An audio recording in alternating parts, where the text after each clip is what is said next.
میرے جذبات کو پیار اور محبت میں تبدیل فرما۔ یا اللہ مجھے میں غصہ آتا ہے، میرے غصے کو پیار اور محبت میں تبدیل فرما۔ الہ العالمین میرے خاوند کو بھی میری عزت اور میری قدر کرنے کی توفیق عطا فرما، آمین۔ تو یہ چند باتیں تھی جو میں نے آپ کے سامنے رکھی ہیں۔ اللہ تعالی ہم سب سے راضی ہو، اللہ تعالی معاف فرمائے، درگزر فرمائے، آمین۔ وآخر دعوانا الحمدللہ۔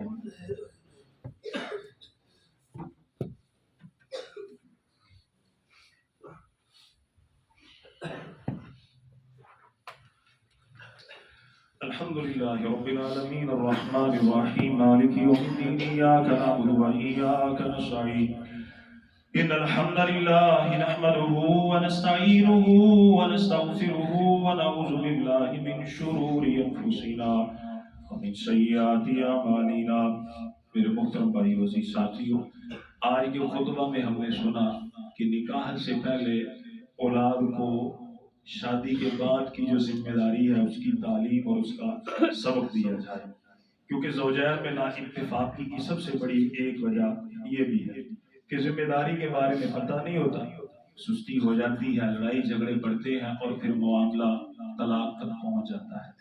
اور ہم نے بیٹیوں کے بارے میں سنا، اگلا ہمارا خطبہ آئے گا انشاءاللہ کہ جس گھر میں بیٹی جاتی ہے وہاں پر ساس اور سسر بھی بولے جی، ساس اور سسر بھی ہوتے ہیں، اور ساس اور سسر کی خدمت کرنا یہ فرض عین ہے، یہ فرض ہے۔ ایک افواہ ہم میں اڑی ہوئی ہے کہ ساس اور سسر کی خدمت کرنا بیٹی کے اوپر، بہو کے اوپر لازمی اور ضروری نہیں ہے، صرف اور صرف ان کا بیٹا کرے یہ نہ کرے۔ اس کے بارے میں قرآن اور صحیح احادیث کی روشنی میں ایک نئی 20 دلائل ہیں جو انشاءاللہ اگلے خطبے کو ہم سنیں گے، اور پھر اس کے بعد بیٹے کو ذمہ داری کا احساس دلایا جائے، اس کے بارے میں چیزیں چلیں گی۔ تمام ساتھی جلدی آنے کی کوشش کیجیے، جزاکم اللہ۔ دوسری بات یہ ہے کہ غزہ کے مظلوم مسلمانوں کے لیے اپنی دعائیں جاری رکھیں، ان کو ختم نہ ہونے دیں، اور یہود و نصارہ کے لیے بد دعائیں لگاتار جاری رکھیں۔ یہ کل کی بات ہے، ان خبیثوں نے ایمبولنس کے اوپر، مریضوں کے اوپر حملہ کیا، اور اللہ محفوظ فرمائے 300-400 کے قریب زخمیوں کو انہوں نے شہید کیا۔ کوئی ان میں رحم نہیں ہے، کوئی ان میں درد دل نہیں ہے۔ بندر، خنزیر اور کتوں سے زیادہ بدتر وہ لوگ ہیں، انہیں اپنی بد دعاؤں میں کبھی نہ بھولیں، انہیں اپنی بد دعاؤں میں کبھی نہ بھولیں۔ لعنت کرے ان کے اوپر، اللہم علیک بالیہود، ایسی دعائیں بد دعائیں ان کے لیے کرتے جائیں، اللہ تعالیٰ ان خبیثوں اور لعینوں کو تباہ و برباد فرمائے، نیست و نابود فرمائے۔ اللہ تعالیٰ ہمارے مظلوم مسلمانوں کی مدد فرمائے۔ یہاں سے آپ جیسے لوگ راشن بھیجتے ہیں، وہ خبیث راشن آگے جانے ہی نہیں دیتے۔ بھوک وہاں پر کیا ہے، بھوک نے ڈیرے ڈالے ہوئے ہیں، بچے چھوٹے چھوٹے بلکتے ہیں، مائیں روتی ہیں، کھانے کے لیے کچھ نہیں ہے، لیکن ان خبیثوں کو ترس آتا نہیں ہے۔ اللہ تعالیٰ ان یہودیوں کو نیست و نابود فرمائے، اور اللہ تعالیٰ مسلمانوں کی مدد اور معاونت فرمائے، آمین۔ دعائے عافیت ہے، ہمارے استاد محترم میں دعا کریں اللہ ان کی اہلیہ کو صحت اور عافیت عطا فرمائے۔ احمد بھائی کے لیے دعا کریں اللہ تعالیٰ انہیں اور ان کے والد گرامی کو صحت عطا فرمائے، اور اسی طرح شاہد بھائی اللہ تعالیٰ ان کی بیٹی کو صحت عطا فرمائے، اور اسی طرح ہمارے ایک اور ساتھی انہوں نے اپنے لیے، اپنے گھر والوں کے لیے دعا کے لیے کہا ہے، دعا کریں اللہ تعالیٰ تمام مریضوں کو شفاء کاملہ عاجلہ عطا فرمائے، تمام کے اوپر اللہ تعالیٰ رحم و کرم نازل فرمائے، آمین۔ فوت شدگان کے لیے دعا کے لیے کہا گیا ہے۔ محترم نذیر صاحب ان کی والدہ مائدہ قضاء الہی سے وفات پا چکی ہیں، دعا کریں اللہ تعالیٰ محترمہ کی مغفرت فرمائے، اللہ تعالیٰ ان کے کبیرہ اور صغیرہ گناہ معاف فرمائے۔ اسی طرح محمد عدنان موٹر سائیکل والے کی والدہ وہ بھی وفات پا چکی ہیں، دعا کریں اللہ تعالیٰ ان کی بھی مغفرت فرمائے۔ ندیم صاحب بیٹھے ہیں، پچھلے خطبہ میں بھی ان کے والد صاحب کے لیے دعا کی تھی، اب یہ واپس آئے ہیں، دعا کیجیے اللہ تعالیٰ تمام فوت شدگان کی مغفرت فرمائے، اللہ تعالیٰ ان کے والد صاحب اور جتنے فوت شدگان ہیں تمام کے اللہ کبیرہ اور صغیرہ گناہ معاف فرمائے، تمام کی قبروں کو اللہ تعالیٰ اپنے نور سے منور فرمائے، تمام کی اولادوں کو اللہ تعالیٰ اپنے بڑوں کے لیے بہترین اور اچھا صدقہ جاریہ بنائے، آمین۔ اللهم صل على محمد وعلى آل محمد كما صليت على إبراهيم وعلى آل إبراهيم إنك حميد مجيد اللهم بارك على محمد وعلى آل محمد كما باركت على إبراهيم وعلى آل إبراهيم إنك حميد مجيد سبحان ربك رب العزة عما يصفون وسلام على المرسلين والحمد لله رب العالمين.